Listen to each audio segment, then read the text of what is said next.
Cool. Got me? Hey, what's up, David?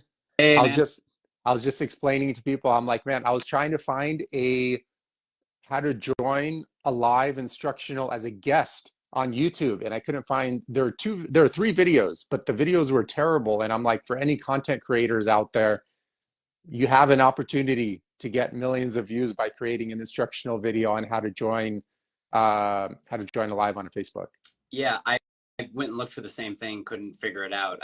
It was just the phone thing that threw me off. So now that I got on the phone, I saw you went live pretty easy. So Okay, cool. Well, no rush today or anything. We'll just kind of these are like coffee shop talk type podcasts. I really don't have like a script for it or anything. But I wanted to just kind of interview you, get to know your backstory, also work on breaking some myths, which I think you've done really well on.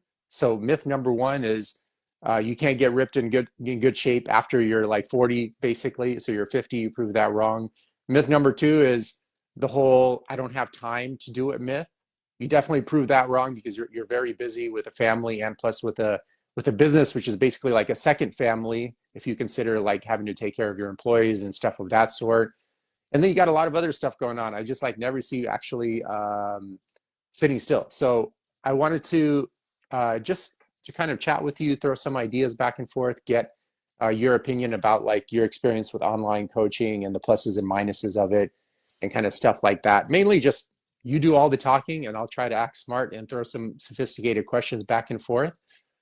So maybe let's start with I was wondering if I could probably try like a new format for a live today and just get your perspective on like the month to month experience of your transformation.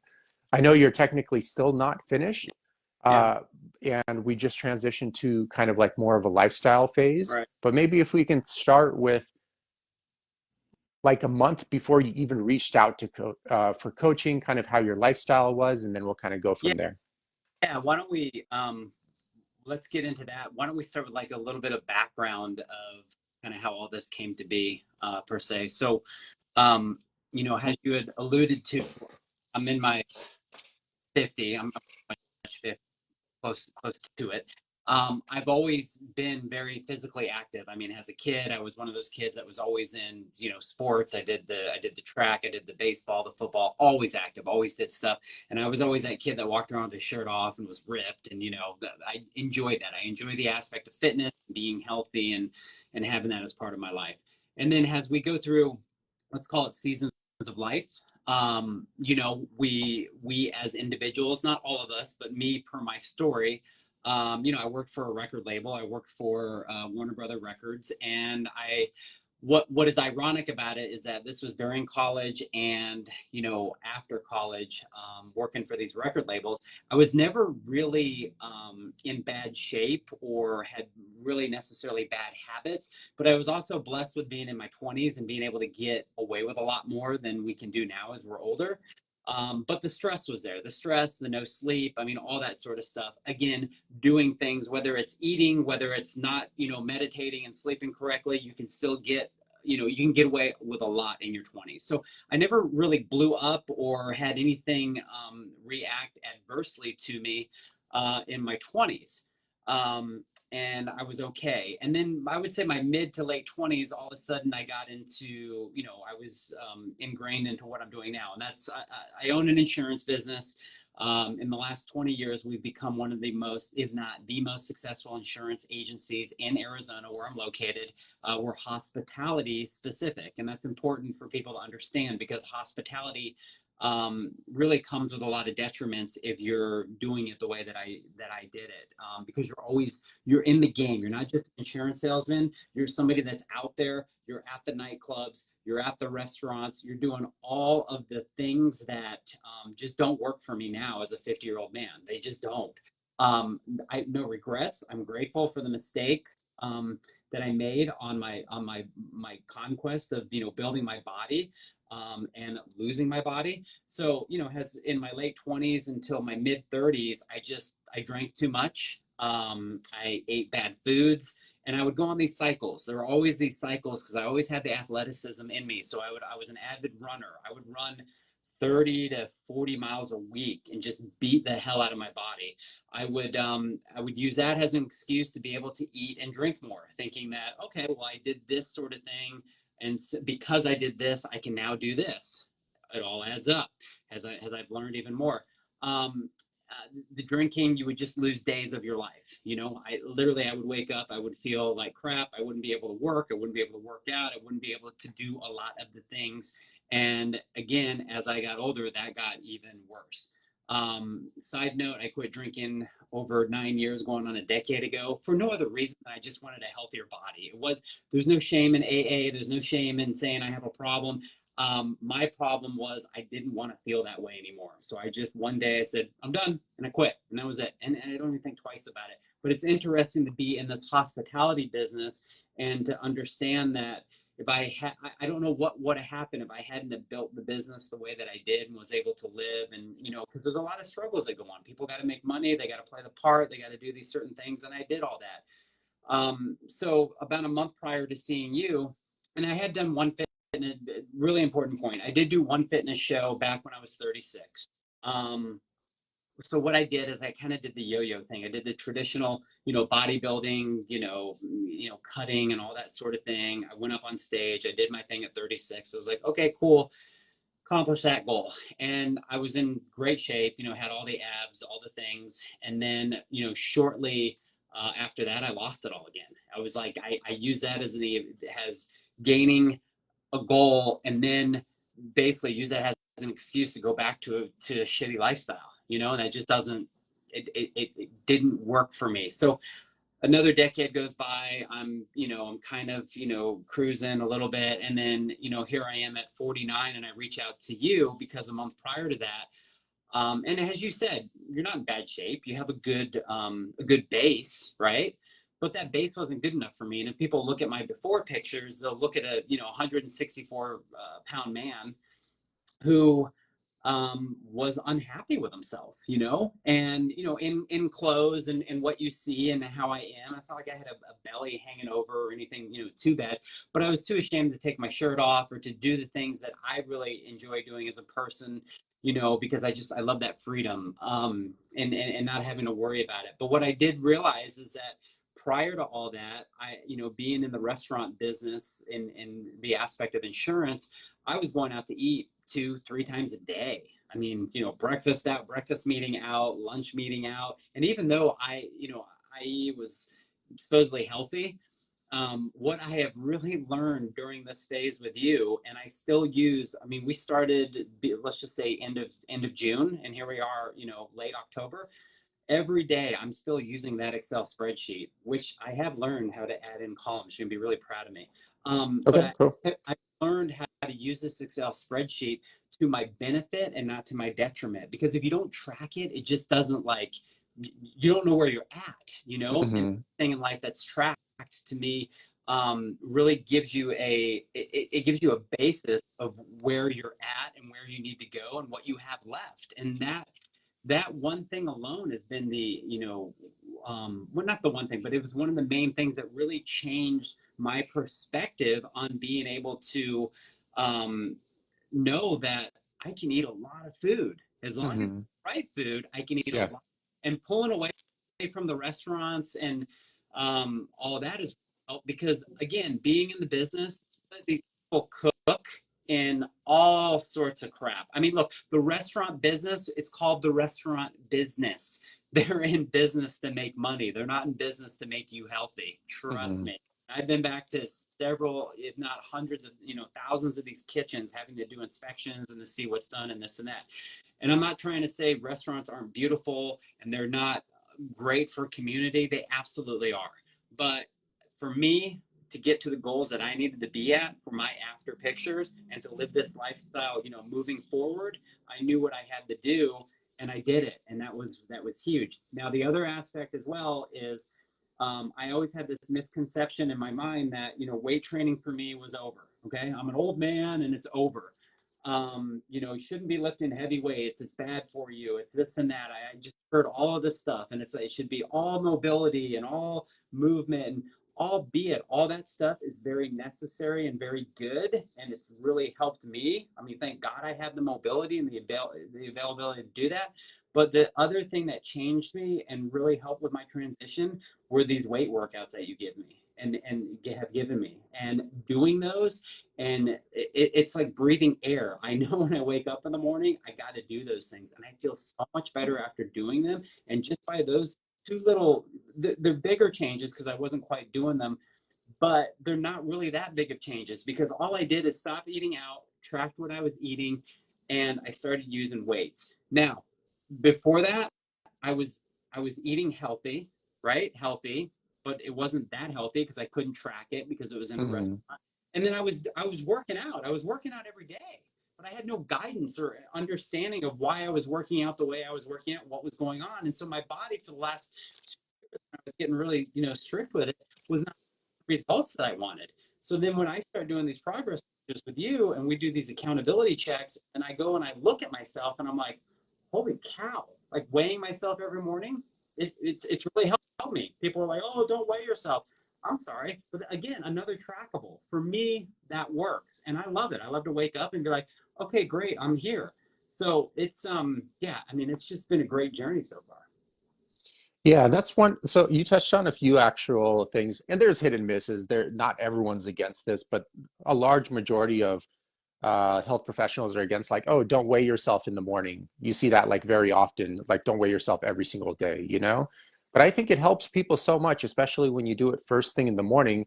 Like you said in a few of your lines, you know, you can get lost in life very easily, you know, trying to keep up with work, trying to keep up with family, and you could easily forget about yourself. It's so easy to, because in today's modern society, especially if you're living kind of like in a city or an urban environment, you really don't need to be that in shape to survive. You don't need to be in shape at all, actually. You know, you can still show up, make a living, and have your health insurance and your food and stuff like that. But in like the hunter-gatherers day, for example, if you weren't in shape, all of a sudden you can't survive anymore. You know, it's very highly dependent on your livelihood. And so you could lose track of your physical health, and then your mental health will surely follow behind if you start losing your physical health as well. And just an easy thing to do that costs literally no money outside of maybe buying a $15 digital scale on Amazon that could be delivered in 2 days is just to take your weight first thing in the morning on an empty stomach, preferably after you go to the bathroom. Because I feel it just reminds you of your goal. Even if it doesn't change, it reminds you of your goal, and then on top of that, it reminds you to put yourself first. And also, it gives you good objective feedback on how your behaviors and choices impact your weight. And inevitably, your weight is going to be one of the main driving factors of what's going to impact all of your biological markers, be it high blood pressure, cholesterol, uh, all of your hormones in your body, et cetera, et cetera. And I've never seen anyone like not change their behavior when their intention is to do so when they started, you know, tracking their weight or having some other metric to track what they're doing outside of just like, oh, am I feeling good or not? Which is okay too. But I like to be more precise with my measurements, and I found it helps with clients a lot as well. And then another thing you mentioned also is uh, like tracking your food as well, because a lot of people do get healthy eating confused with weight loss, and they do have a little bit of overlap, but you could eat healthy food in a surplus and still gain weight, such as what I'm doing. For example, I rarely eat out as well, maybe once every 3 months or so, but I try to eat in a caloric surplus just to help actually gain weight, etc., etc. And another thing is with eating out. A lot of people think it's like, oh, I could eat healthy while eating out. And I think it's extremely, extremely difficult to do so. I was just wondering if you can touch on that since you have like a lot of past experience with eating out and stuff of that sort. Yeah, sure. And real quick before that point, the scale also it helped me with a bunch of myths that go on in my head, and I'm sure in a lot of other people's heads. And as we were doing the carb up phase, you took me from 80 grams to 200. I got nervous, because I don't know. But then when I'm seeing myself on the weight scale and I'm seeing the more definition, and now I'm eating, a cup of rice or sweet potatoes or, a ton of fruit, which I love. Like I've got this newfound love for fruit because fruit makes me ripped for a reason. It works with my body. Um, and I get on the scale and I see that I'm weighing less, and I was just like, holy crap, like, is that really what's supposed to be going on? Again, the scale can really be a good tracker and can really crush some myths that have to do with maybe people's perceptions inside of their own personal body. So back to going out to eat. You know, the reality of it is that we live in a society of let's just say instant gratification. It's busy, it's a lot going on. People have kids. Look, I have two kids in college. I have a wife that would like to go out every now and then and be treated like she's going on a date. Now granted, a big support system for me has been my wife, and my wife used to be a fitness model back in the day, and now she's 50 as well, and she's got her own sorts of things she's going through as women approach that age. But together we cook together, we make it a ritual at the table. We both like the same food. She measures my food for me. I mean, that's been a huge help, is when you have a spouse or a partner or somebody that is on board with you and can help with that. Because I can tell you that if your spouse wants to go eat chicken wings and hamburgers at the sports bar, and you're trying to be committed to getting it a lot of times work for that relationship probably. So I'm very blessed in that. But that being said, we do like to go out to eat. My son was in town this Saturday. We went to True Foods. It's supposedly healthy. True Foods been bought out by a big conglomerate. We show up there. My wife's like, hey, I would like the sweet potato hash. They don't have sweet potatoes anymore. And, they got rid of those off their menu, the one, item that my wife loves. But, she had even made the comment to me. She's like, well, they're pretty much cooked in canola oil anyway, so I'm probably not missing out much. So she goes with the kale salad with a bunch of oil on it. But, she understands and she gets that, and she's going to make those sacrifices because my son's in town and he's 21 and he just doesn't, he didn't care what he eats. He's semi-healthy, but he's going to go out and eat. For me, I do like today business lunch. So I'm going to do the best that I can. And honestly, I carry a cooler in my car. And in my car, I've got my fruits. I've got, already, a slice of protein that I will eat. And I'm actually going out with the mayor of Tempe, Arizona. So it's kind of one of those things where it's an important business lunch. I need to go. I need to be present. I don't really want to be an a-hole and be like, yeah, you go ahead and eat, and I'll watch you, and I'll have a cup of coffee. Although I could and I would.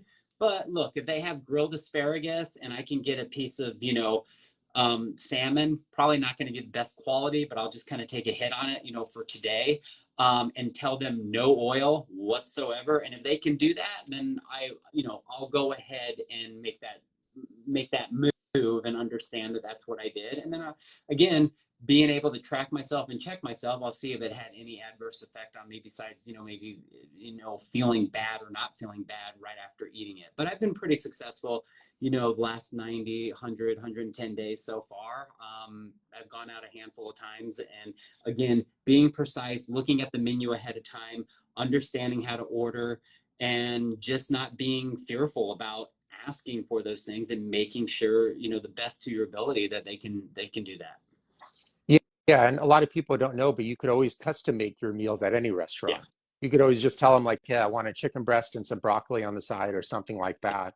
And they'll make it just like that for you, and they'll still make their money, and it's okay, and Yeah. it's fair. So people can do that. I've had a lot of clients, actually, a lot of business clients that travel often, do more of like a carnivore diet when they are traveling, where you just select any kind of meat option you want, and you really just stick to that, water and black coffee for the most part. And I've seen actually good success with that. I wouldn't recommend doing that like 7 days a week all year round. But just when you're traveling, it's kind of very easy to understand. And especially if you're going out to business lunches and trying to like sell a prospective client on like a business deal, it's going to be kind of weird if you're just sitting there with like coffee and they're eating like steaks and stuff like that. So you can still order like, like a sockeye salmon. Sure, they'll probably cook it in some oils for sure, but it's better than, having a whole bunch of drinks and like a bunch. And it's all in perspective, right? If you're like super muscular and super big and very active, you can probably absorb a lot more damage than a person that's not that muscular. So you got to really know your situation and how to play the cards from that vantage point.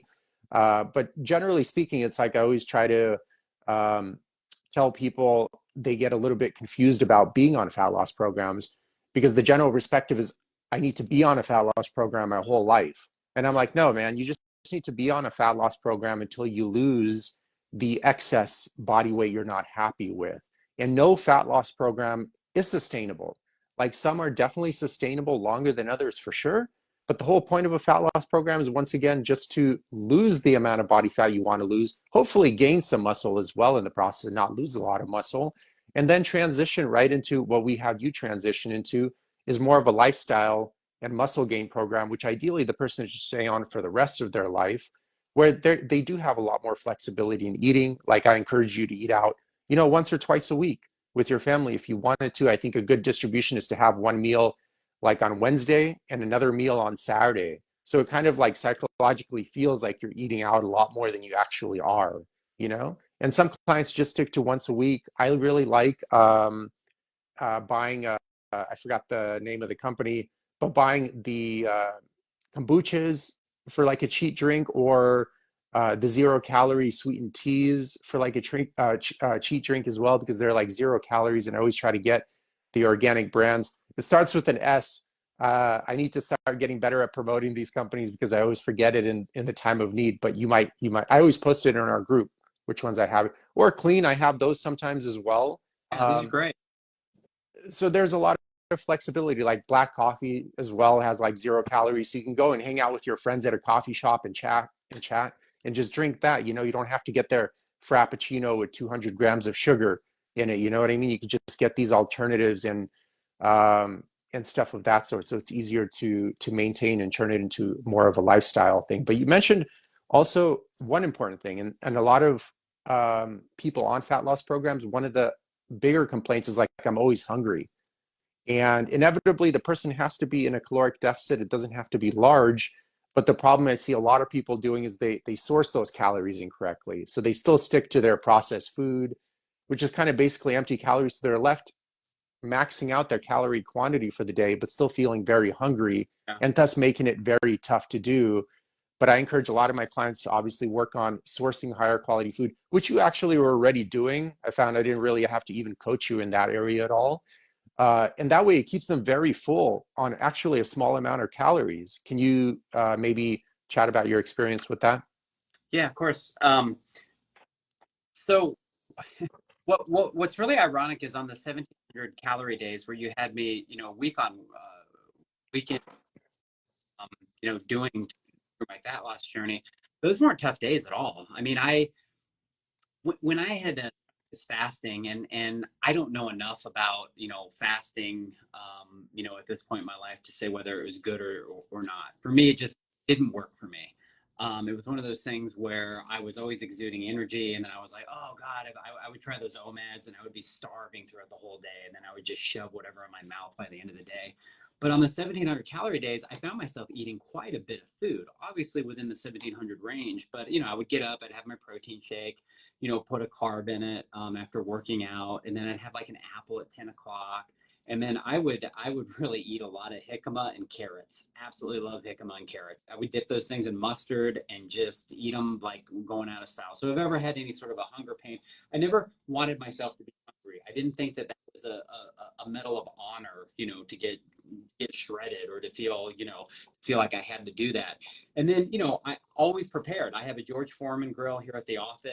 Didn't make my food the night before. Organic turkey patties or organic buffalo, burgers. Have a couple of those. I have a griddle. I can make eggs right there, really quick. Office hates me, but too bad. So, I Well, just at smell up least the you're not cooking rockfish in the office. Then they might yeah. really hate you. You know, Oh my God. then the whole place will smell like a Ugh. what do you call it? Yeah, Fishing port. You know. I know. So, I fish. I spared him of that. I would eat sardines, and that would kind of stink up a little bit. But the thing is that it's really easy to make your food within 7 minutes. Just cooking Yeah, that up. And believe it or not, like a lot of times I would just have like 5 whole eggs, and I'd have a couple of bison patties. I'd eat that for lunch, and I would be good until yeah. dinner. I'd have an orange at 3 o'clock or something like that, get me some savory. I would drink coffee. I might have one coffee or a tea in the afternoon, but I'm good with black coffee. Never had a problem with that. Never really liked sweet coffee or any of that sweet stuff. I'll drink a clean every now and then just because I do like carbonation, a little bit of flavor.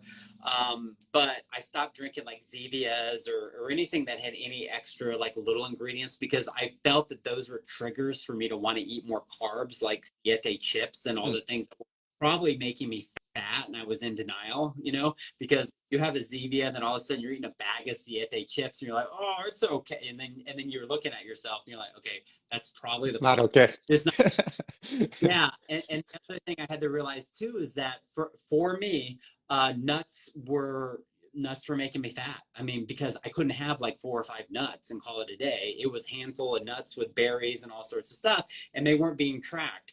Yeah.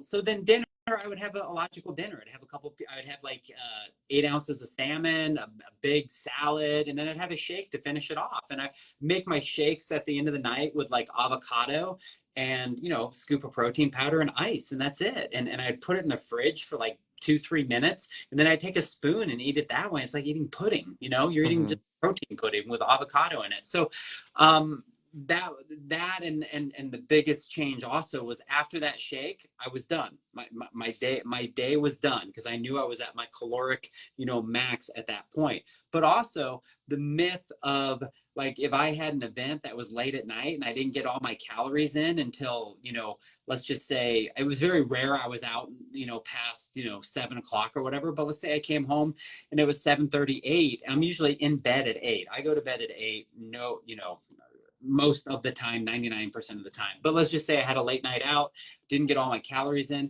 I have no problem now eating that last bit of calories at 8 o'clock because I'm still within that 24-hour frame. Yep. And for me, the most important thing was getting the calories in, based on the program that I'm doing, because that's part of muscle building. It's part of fat loss. Part of, for me, the rejuvenative metabolism that my body is now getting used to, and that worked out. One point I wanted to make on going out to eat, just some like advice for myself that might help others, is that I always bring digestive enzymes with me. So I'm always, taking those to make sure that, I can get food digested correctly. And I do that at home as well. And then also, this is a trick that I had learned from a chef, parchment paper. Most restaurants have parchment paper. And if you ask them to cook your meat or fish or whatever in parchment paper, if they will do it, they don't need to put oil on it Hmm. because the most reasons why they use oil is because they don't want it to stick into their pans and having to, clean all that. So if you can ask for parchment paper and no oil, that's like the cleanest way to go, I find out. Yeah, that's actually how I cook most of my meat to also save time. Yeah. Like basically, I just get home, I get a glass tray, put a bunch of meat on there that I'll eat for the day. We'll put the parchment paper on there first, meat on top of that, and then just throw it in the oven. And just it's cooking while I'm taking a shower and getting ready for the day. And then by the time I'm done, all my food's ready for the whole entire day.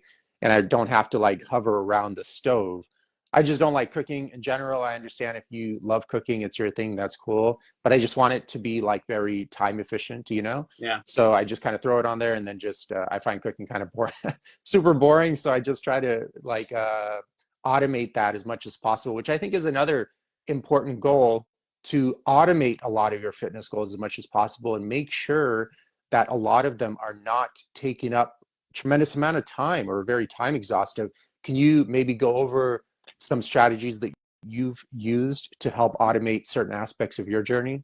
Yeah, I mean, time management, which we have gone over in your program, like your pillars of health that we go over, I think that they are helpful. I think you would agree that I had utilized or had done a lot of that. When you own a business, you have to figure out time management real quick. I think a lot of times Hmm. people that own their business that they sacrifice their own time and their own health and wellness, and they give it all back to the business, which I was done doing. I'm like, no more. So now with me with time management, it came down to the point, look, I get up at 4, no alarm, no problem. I get up, I have my cup of coffee, I play with my dogs, I might do some, reading, whether it's educational, spiritual, whatever, 20 minutes of reading in bed with dogs. And, then I have my gym is in my garage. I'm blessed enough to have the money and the finances to have built out a really nice gym. and did it before COVID, which was very handy. And so for me, time management has always been integral, but now I had to make it about taking care of my body first and my business second, because the business will get taken care of even better if I feel better and I have the energy, and quite honestly, if I look great and I have that confidence and I'm Hmm. feeling good about myself. Yeah, it's a vanity play. I get it. But you know what? It feels good to look good. It just does. And Okay. Hi, everyone. Thanks for tuning into the podcast. I'm curious, have you ever been confused by the labels in the grocery store? In Yevgeny's book, he demystifies the difference between caged, cage-free, free-range, and pasture-raised meats. He also covers how to avoid GMOs, source high-quality water, fish, supplements, and other related topics. It's a beautifully illustrated, non-technical read that comes with a comprehensive video series and other extended learning materials. Jump on Amazon and check out the book titled Anti-Factory Farm Shopping Guide by Eugene Trufkin. Now let's dive back into the podcast.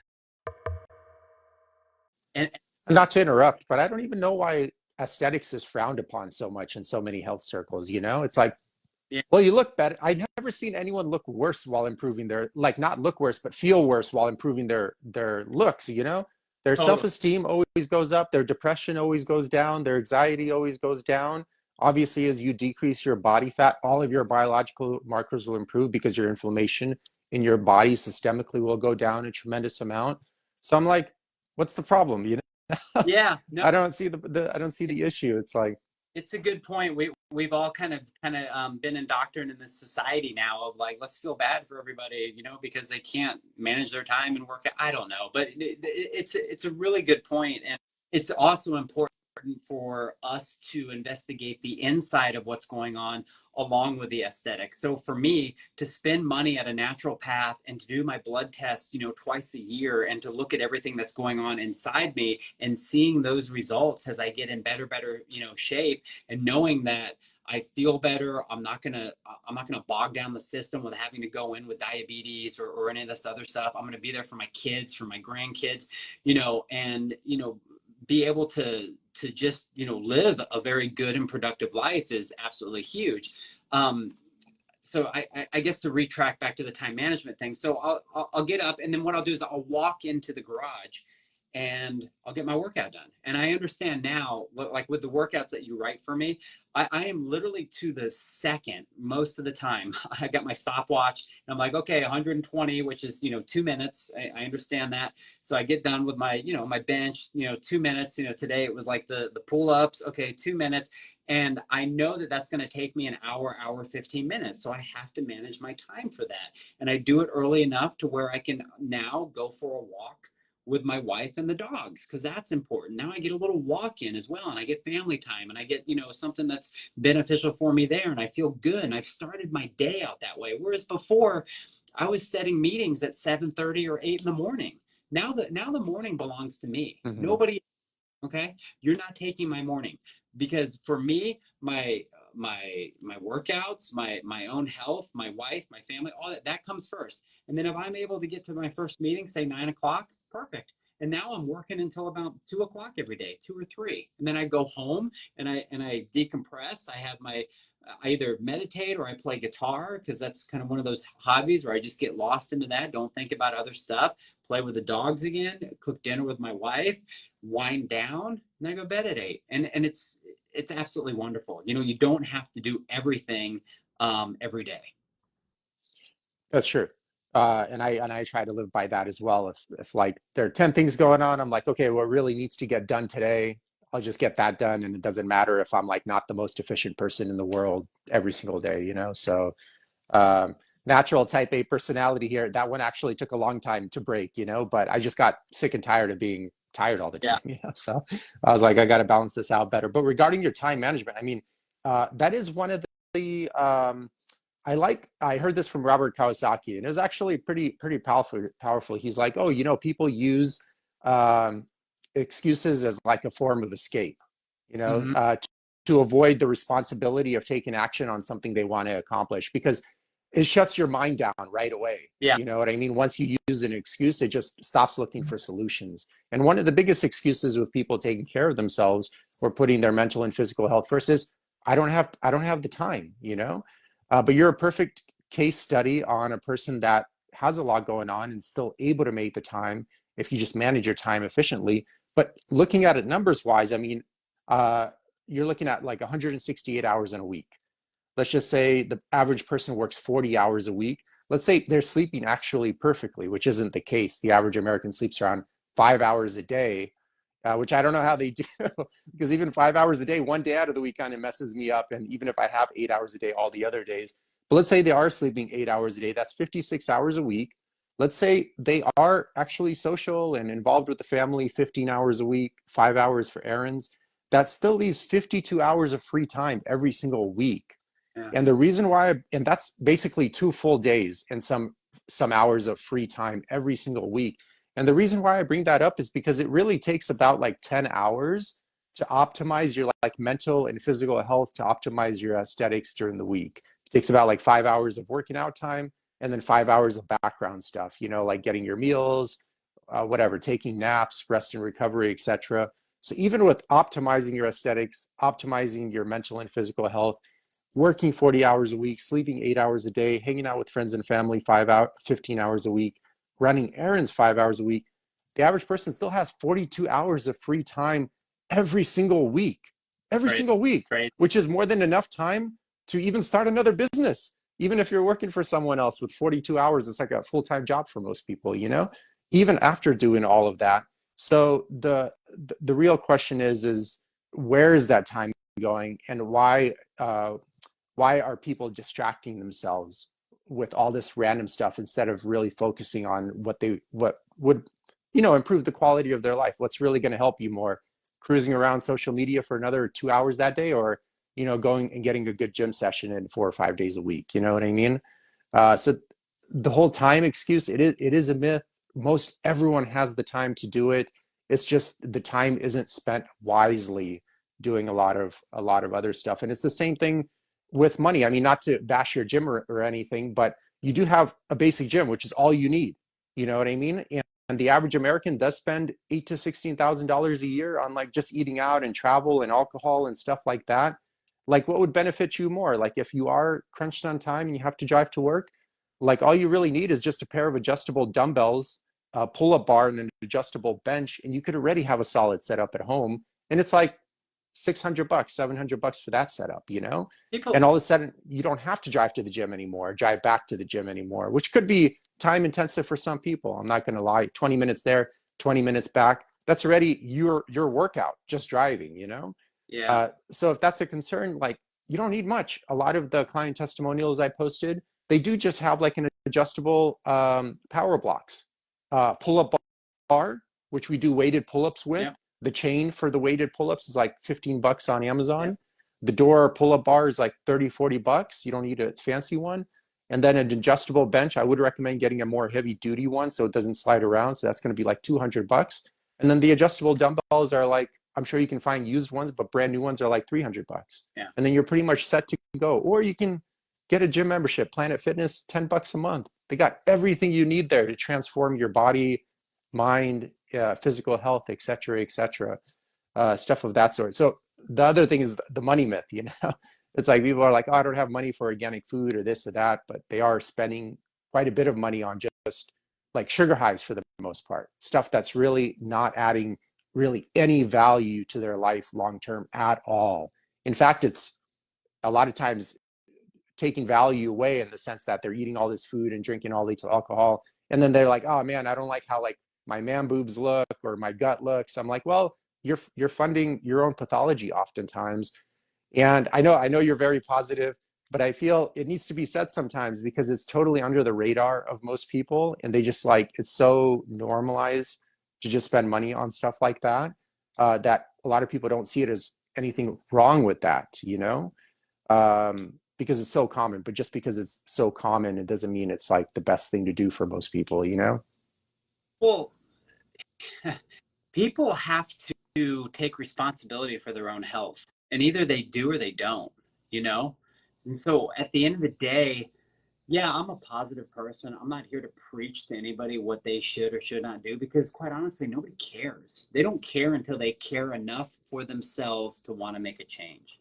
I mean, that's just really what it comes down to. So, what I can do, what you can do, what everybody else can do, you can just lead by the example of who you are and keep, putting out there the good information that actually works. And when, again, look at my before and after pictures, look at the training regimens and what you've done and put me on, it works. It's just, I mean, there's there's no black or white. It just is what it is. You know what I'm saying? Or there's no gray. It just is what it is. And so I get a lot of calls from people that are, that saw my transformation. I was gonna say transition, but no, I'm still a dude. Yeah. Um, my That's another yeah, transformation. yeah. Um, and I get calls from people and they're like, dude, you look great. Wow. I want to do what you did. And I'm like, but really? Do you really want to do what I did? And so when you start getting in the conversation of what it takes and how people have to really change every aspect of their lifestyle, they don't want to do it. And Hmm. they know that they don't want to do it, but they want the results. And Yeah. I mean, that's just human nature and that's just how it is. And that's why not many people out there make a choice to look the way that we look because it takes the work, it takes the sacrifice, it takes the lifestyle. And right now, it's not even sacrifice Yeah. for me. It's a non-negotiable. You know, this is non-negotiable because if I want to be here for my kids and my kids' kids and for my business and for my employees and my wife and everybody, if I want to be here and be present and be active, then that's what I'm going to do. I'm not the type of person. Again, It's not a criticism, but I'm not going to go watch a sports game for 3 hours. I don't care. I'll go to Hmm. ESPN.com and I mean, like the Diamondbacks have a possibility of going to the World Series. That's great for my business. I insure a lot of sports bars. The busier they are, the more money they make, the more money I make. I don't need to sit there and watch a 3 hour game. I'd rather go do an hour of guitar lessons, an hour of hanging out with my wife and the dogs, and an hour of working out. I mean, it's right there. So you just got to figure all this stuff out on your own. Yeah. And people will be surprised, especially those that are anxious about being very rushed and hurried in life. People will be surprised how much hours they have left if they just delete their social media apps from their phone. Yeah, I'm not saying delete them altogether. You can keep them on your desktop, but just delete it from your phone. And all of a sudden, I promise you, the bulk majority of people will have an extra 2 to 3 hours a day. Let's say that's 3 hours a day. Let's say that's 2 hours. That's 14 hours a week. Like I said, all you need is 10 hours a week to really optimize your mental and physical health and your aesthetics. Like, what will benefit you more? Cruising around social media for another 2 hours, seeing all these kind of like unrealistic expectations of life portrayals, on most profiles, etc., or going to the gym and stuff like that, or maybe not even going to the gym, but just resting more, yeah, just sleeping in a little bit more so your central nervous system is relaxed and rest. And all of a sudden you'll find out that you have so much less going on. For a lot of people, that could make them feel just a lot less anxious and hurried. Because all of a sudden, when you've wasted 3 hours on social media, you're a little bit behind on your project. Now you got to rush, finish it, get everything done on time, or rush your gym workout. That could add to already a lot of anxiety that typically is fueled in a lot of fast-paced cities and work environments.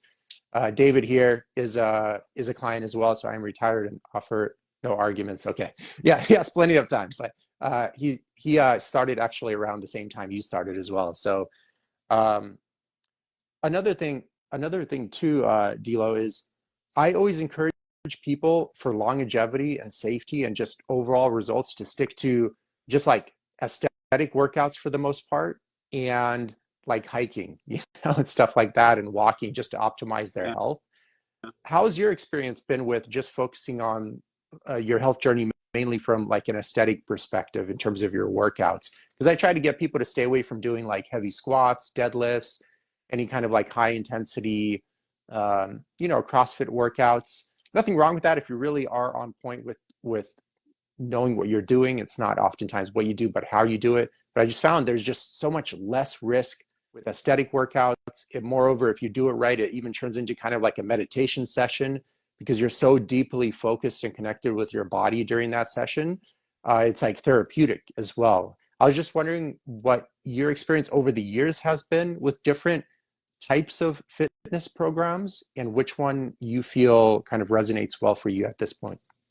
Yeah, as a kid, I was always like the pyramid kid. My dad would always give me the 10-8-6-4, and then back up, with the bench and all that sort of stuff. And it's probably the Arnold Schwarzenegger, days of back when we all wanted to be bodybuilders because I was born in the 70s, so it was like, all that hype. And I really love those types of workouts and a lot of that had to do with aesthetics. I never got into, I'm a short dude. I'm like 5'5", 5'6", um, so I never was like a power lifter or got into any of that heavy stuff. The thing that I did do is I had been a runner from the time I was 9 until about 45, 46. I quit running during 2020, 2021. It just started taking such a toll on my body. Although I could have kept doing it and probably been fine. But it was more of a mental toll on my body. It was one of these things where I'm like, oh my God, I don't want to come home after a long day at work and have to run 6 miles because I didn't do it this morning or didn't have time. And being type A and always having a schedule and having even a coach for that, I didn't want to disappoint. So I just quit. I was just like, I'm done. I got to find something else. So I started doing calisthenics to, really, get myself a movement sort of area. Um, the workouts that I'm doing now with you that you have programmed from an aesthetic look, the nice thing about working out at home is that I can't go that heavy. I mean, I'll kill myself. I'm alone. I'm using a bar and so I'm smart about it, but I'm also I'll use enough weight to where it's a good weight and a good pressure, but I'll do it in the aspect of going very slow, the three down, like what you're talking Hmm. about, and making sure that I'm more concentrated, like you said, a meditative sort of thing, more concentrative on the muscle. And wow, the results are just absolutely mind boggling. It's so I don't go in with a fear like I'm gonna hurt myself or have to lift too much, or I'm not hurt the next day or that tired. I might have one time a week where a lot of the accumulation of the workouts has built up, but then like Wednesday, like my real rest day, I do nothing, absolutely nothing. Hmm. Go for a dog walk, but that's about it. But I don't run every day anymore. I just do my work. And that was another thing I had to learn. And the only way I could learn it again is by charting my food, weighing myself, and trusting the system, And so looking at these workouts when I was used to doing so much other stuff, thinking that more is better, more is going to make me lose the fat, actually less became better. Now I would be a liar, and I don't really tell you this because I don't want you to get mad at me, but like on Saturdays I want to go get a tan, so I'll go run up one of the mountains here, like Camelback Mountain or whatever. But I just do it more as a meditative thing to listen to my 80s rock tunes, and I get a good heart rate and I feel good. It's a 25-minute run up a mountain. And then on Sundays I do kind of a CrossFit sort of workout, but that's more of like a community thing for me. It's not like I'm trying to kill myself because it's going to make myself better. It's like I'm there with like 20 other people that I really enjoy being with, and it's fun to kind of self-compete with them and just do things like the assault bike or how many pull-ups in between that and this and that. So that's like a 25 to 30. So those are the two things that I kind of throw in during the course of my week as well, but I'm not doing them because I feel like I have to in order to lose more weight or be in better shape. I do them because I enjoy them as, part of community or just getting out in nature. Yeah, I mean, from a consumer perspective, I feel like these days it's just like also just so difficult to find legitimate health information. Yeah. I find the information actually, like you mentioned, way back in 1970 was way more practical and actually got your like Arnold's bodybuilding encyclopedia for men. I'm not saying I agree with literally everything in there, but I guarantee you it's like, dude, if the average person just mastered the material on there, which emphasized like sleep a lot, eat real food, and Yeah. like lift weights like 4 to 5 days a week, in like a split routine, that would work for most people if they actually did it. But today, I find in the marketplace, it's like, oh, you got to take all these like fancy supplements and do these like crazy ritual routines and stuff of that sort. And I'm like, man, you just have to honestly, like, really just honestly, like master the basics. And that's it. Yeah. I mean, I can't really say like literally got to do nothing else outside of that. Like, honestly, day in and day out, master the absolute basics and you will be a master of what you're trying to accomplish. And that's all you got to do. And real quick on that point, because this is great.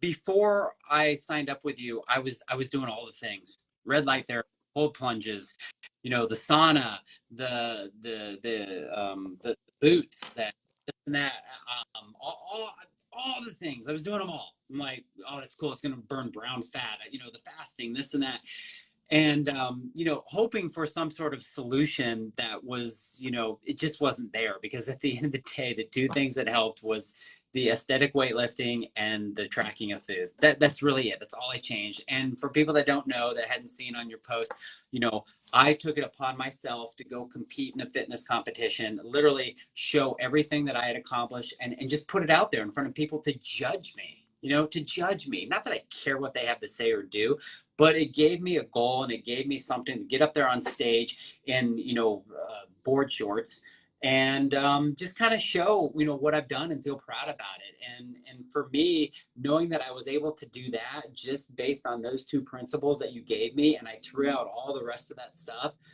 that's all I needed to know. And now I can just live a very, again, it bought me back more time too. Because what you're asking to do, once you have the eating down, you already know. I mean, do I really need to use the food tracker?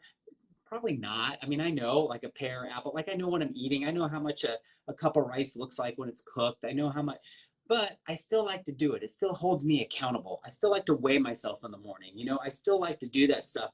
But I've bought myself more time too, because I don't have to think about, like, oh, I got to try this new thing. Oh, I'm going to go hit the cold plunge today, which is a drive down there and this and that in between my workout and my run up the mountain and this and that. So simplifying your fitness journey, to me, and especially at this age with a lot of other things that are going on. And the most important aspect that I've also brought back is it's brought me more time to rest, and rest is Mhm. great. I have a couch. Yeah. I'll take a 20-minute nap right in the middle of the day, and I'll just listen to some meditative music. I will wake up after 20 minutes and just be raring to go again. So. Yeah, those midday naps are huge. I actually took a nap right before this live here. Right after my workout, I always try to I work out in the morning, probably like you as well. And I just get home, I throw my food in the oven, take a shower, get out of the shower, the food's ready. I eat the food, then take a quick 20, 30-minute nap, then get my day started. And I just find that kind of eliminates those kind of midday drags on top of that. And it's just your energy is very level and predictable. You don't have any of these kind of like fluctuating energy levels or just general fatigue or anything of that sort. And I find also it really helps you recover from workouts as well. Yeah. Taking that nap either midday um, or right after your workout, whichever, and stuff of that sort. It just kind of sucks. I don't know your perspective, but I feel just in American culture, it's kind of like frowned upon to rest. I feel it's such a type A kind of like workaholic culture, and I don't know what your observation with that has been. You know, I just opened another business. It's a tech business, and what I've learned, my partner's a 20-year-old genius.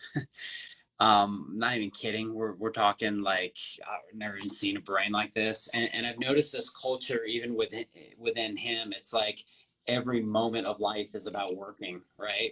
And I'm trying to help with him because he's doesn't have the life experience yet. Probably has more intelligence than I'll ever have in my whole lifetime, right? But doesn't have the life experience yet. I'm trying to kind of help guide and teach him that, look, dude, not every second needs to be about work and go, go, go. Go, you're young, go live these experiences, go play pickleball during the day, go do these sorts of things. I do see a lot more, and I've done this within my office. I do see a lot more of people allowing them to take the time for themselves, and to make sure that they do take, vacations, and that they do take these moments to not be so stressed or so work. We cut Fridays down early. We do a lot of stuff for the health and wellness of the employees here, because I want what I do, certain aspects of it, to bleed over to them, so I have a healthy work environment. I'm not saying they have to eat or work out like me or anything like that, but I think one thing that everybody here can agree on is that when you're getting berated by clients and certain things, you want to be able, thank you, David, you want to be able to help the people that are helping you and helping your business to be able to relax and just have, have a good feeling inside of them and not be always so stressed. Yeah, I find especially when you're in like a service business and have like a lot of clients to manage or employees, if you're not taking care of yourself, there's only so much energy you can give, Right. so that me time is like so pivotal and important. Like for 100. me, it's always the first half of the day. Like I don't even start work until noon Right. and then kind of go from Yep. there. So I do my workouts, and if I need to read something, I read that as well. Or if I need to sleep in a little bit because I feel tired, I just do that. And I just feel it also helps build like longevity in your career. Sure, you could be successful burning yourself out, but I highly doubt you'll be happy like at the end of the day, and then also probably accumulate many health problems by the time you reach 50. I'm sure you've seen many business owners by the time they're 50, they're probably not doing so well, or maybe that's just from my perspective. I don't know if you've seen that as well. Yeah, I mean, I do see a lot of people my age and older that have really run hard for a long time and not take care of themselves, and especially in the hospitality industry, because I deal with a lot of restaurant owners that are about my age or older, and that's a stressful industry as it is. And so, part of what I've created a 501c3 that's going to be it's called Healing Hospitality, to be able to give back to the hospitality industry for the owners and for the employees, to help teach them, whether it's body movement, whether it's meditation, whether it's some sort of counseling for drug, alcohol abuse, or mental counseling, stuff like that. And so, and the reason why I do that is to your point, just a lot of these people, they burn the midnight oil. They're stressed out about numbers. They're stressed about, just so many things that really at the end of the day are just out of their control. And if they don't take care of themselves, you're just going to see this uptick in heart attacks and all these other things that, you hear about, that soon become a reality within your circle, and especially mine. It's really sad when one of your friends ends up dying, for no other reason than possibly them not taking care of themselves because they work too much or work too hard. Yeah, and I think what was it, like 33% of males in the US end up dying just because of a heart attack or something of that sort. That's like super preventable, and it's kind of sad that so many males kind of die because of that and stuff of that sort. And then another like 20 or 30% die because of cancer. So you got like 50% right there that could be preventable by just kind of learning central nervous system management, sleeping in a bit more. Um, Inevitably, I know some people can handle it for sure, but of course, um, I don't know if you can be as productive being super healthy. I don't know what your take is on that. It seems like you have found a balance. I always found it like a little bit tougher to balance on my part, but I don't know if what your take is on that. If you're like really living a health conscious lifestyle, really getting all your sleep and stuff of that sort, do you feel you have to die down your productivity in various aspects of your businesses? I don't. No, I feel like I'm complete opposite. I feel like I'm more productive. I do feel like you have to experiment and you have to learn that there is a balance towards it. And I don't think productivity is necessarily getting stuff done. I think it's getting the right stuff done and Yeah. getting it, in a shorter time period. So, albeit, yeah, workout's the first thing I do, in the morning. But, after I hang out with the dogs and I kind of, come to life, I will go to the computer and I'll blast out, in the morning when nobody's bugging me. I'll blast out, 20 responses to things, and then I'm done. And I know that that eases my mind. It helps my stress, and I've compartmentalized that. So, no, for me, the healthier and the better that I feel and the better that I look, the more productive, more confident, and the more raring I am to just take on the world. Do you feel do you feel that's also possible to do as you're growing your business? I know you kind of have an established business already. I do see a lot of like fit business owners that kind of have already an established business. I've definitely coached quite a few of those over my years, but what would be like, for example, what would you go back and change, um, looking back to when you first started building the insurance company? I can't, that's a tough question, because I live a life of no regrets or no mistakes. They're all just things that have come into my life to make me into what I am today. But you can't do a business alone. You know, a business comes down to surrounding yourself with people, i.e., it be coaches, clients, employees, family, whoever that is. You are who you surround yourselves with. So, you know, the thing is that I've now am at a point of trial and error. You know, decisions that have lent me to 25 years later, you know, in this business, you know, having the right people in my mix. Not to say that you're not going to have a bad apple here or there, but it's very rare because now being who I am and attracting who I need to attract to help me run my business efficiently, there's less stuff for me to do. A lot of the stuff that I had to do when I was younger, I don't have to do now. I've hired somebody to do that stuff. And I know that's not everybody's situation and not everybody has a, you know, a business with 15, 20 people, but there's always outsourcing. There's always things that you can do to alleviate a lot of that stress. Doesn't mean that you have to pay money for that and kind of, you know, basically sacrifice some stuff. Yeah, but what are you really sacrificing? I think at the end of the day, you're gaining time, and time is the only thing that you cannot pay for, you know? So when you get that time back, as long as you're utilizing that time to do something beneficial, you know, for yourself that's going to end up helping others, then that's really what has become, you know, absolutely the key for me to be successful and to grow at even more of a rapid pace. Did you have, before signing up, did you have any, what's the word? See, English is a second language always catches up to me right when I'm trying to find the perfect word, you know, but any uncertainties about getting like an online coach versus an in-person coach? Because I know a lot of times coaching is associated with they have to be there counting my reps, watching my technique and stuff of that sort. I was just wondering your experience with the online platform. I think the online platform is good for people that,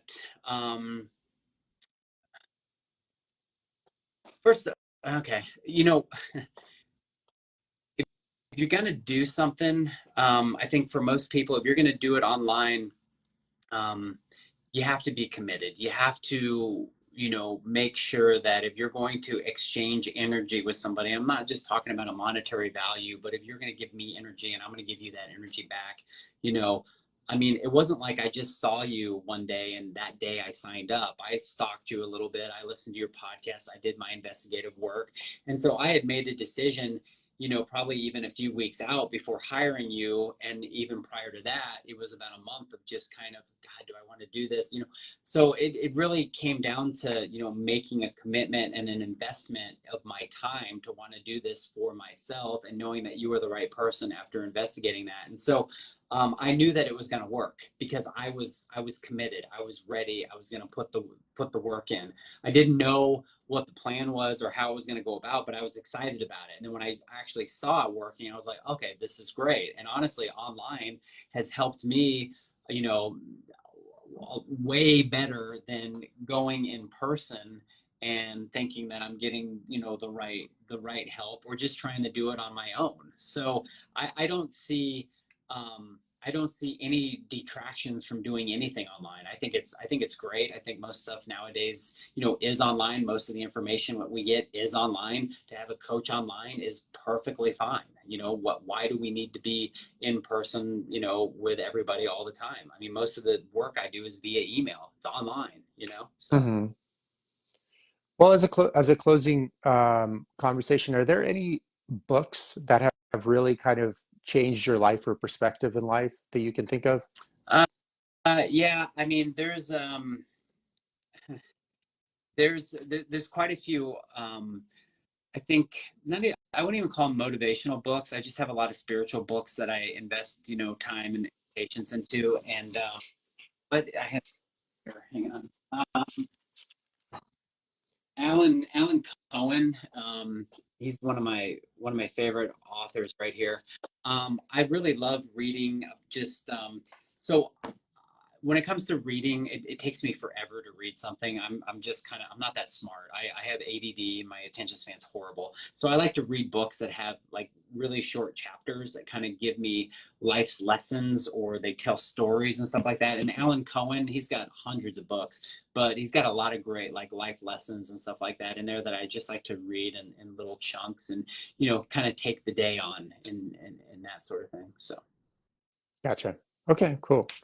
Where are there any other topics you would like to cover, Dilo? Happy to expand on any of them. So No, I think we've covered quite a bit. It's been great to have a good fun conversation. I appreciate everybody watching or listening today. So yeah, no, it's fun. Thank you for all that you've done. Thanks for spreading the word and with what you do, and I'm definitely grateful for you.